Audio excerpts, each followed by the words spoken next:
Hello, my name is AJ. I'm your HYPOXiX coach for today, and we have level 2.4 chair teaser. This is a level 2 movement and a level 4 breathography. We're adding in 1 6-beat breath retention so we can start bridging the gap between our shorter 4-beat and our longer 6-beat retentions to improve not only our core strength at the end of our exhale by just holding that position for longer, but also improving our relationship to carbon dioxide levels in the exercise session, which translates to less stress outside the exercise session. And how amazingly efficient is that we can work on something in here that's also going to help us with our health and longevity in terms of reducing stress and also preventing injury and getting stronger. So that's your pep talk for today. Let's get right into it. If you're working with a HYPOXiX coach and they've suggested a variation on this exercise, you want to make sure to follow that because that is there to optimize your program based on your assessment. Otherwise, let's begin. Let's put that ball for today in between the inner thighs. Remember, the ball, it's not only a spacer, but it also serves as a point of tactile feedback.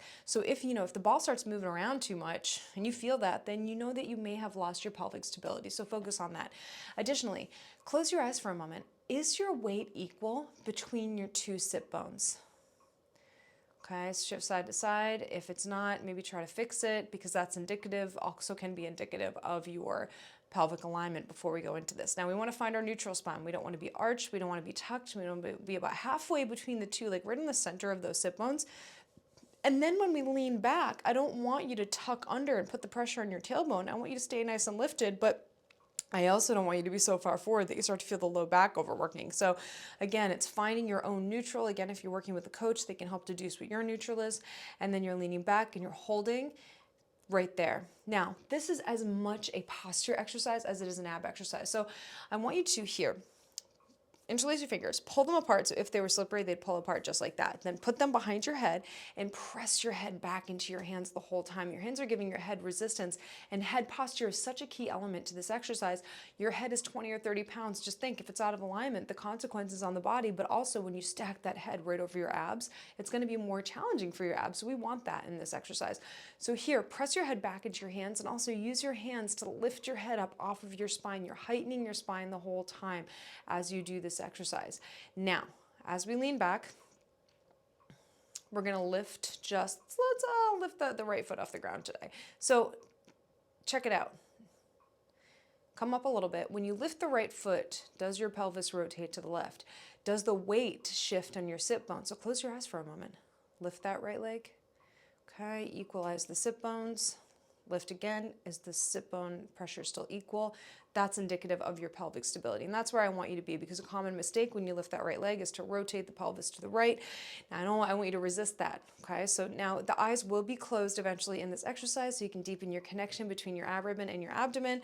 At first it won't be because you're learning, of course, but just closing the eyes and that power visualization is an incredible tool. The studies that have shown increased muscle activation and just a wild list of benefits. So over time, just know that you'll close your eyes. So let's get into it. We're neutral spine, head stance, head is back.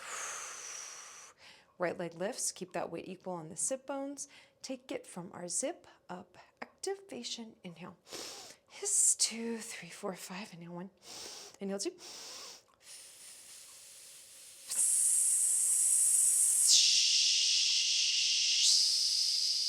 Hold for 4, 3, 2, 1, and inhale. Feel the ribbon.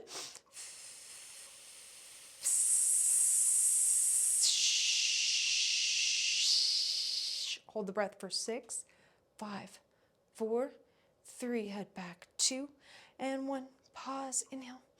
Inhale.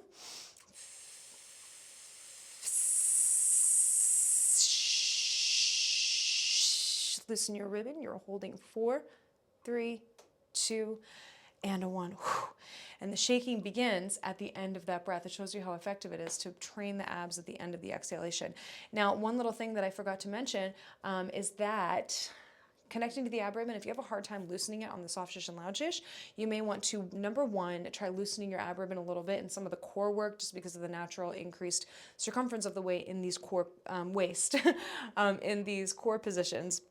You may need to loosen it a little to feel the difference between tight and loose. And if you still can't loosen it, then you just want to reduce the load on the abs. So maybe you want to start in a seated upright position, just lifting one leg at a time and focusing on integration of that deep core with your abdominals. Now it's time to do it on the other side. So either rewind the video about 60 seconds so we can perform the exercise together, or you can stop it now and try it on your own. Just stay true to that tempo, frequency, intensity, and duration of your breathography breath cycles. You may want to put a metronome on your phone at 60 beats per minute to be guided with that slow exhalation, that 8-second exhalation, and those long breath retentions.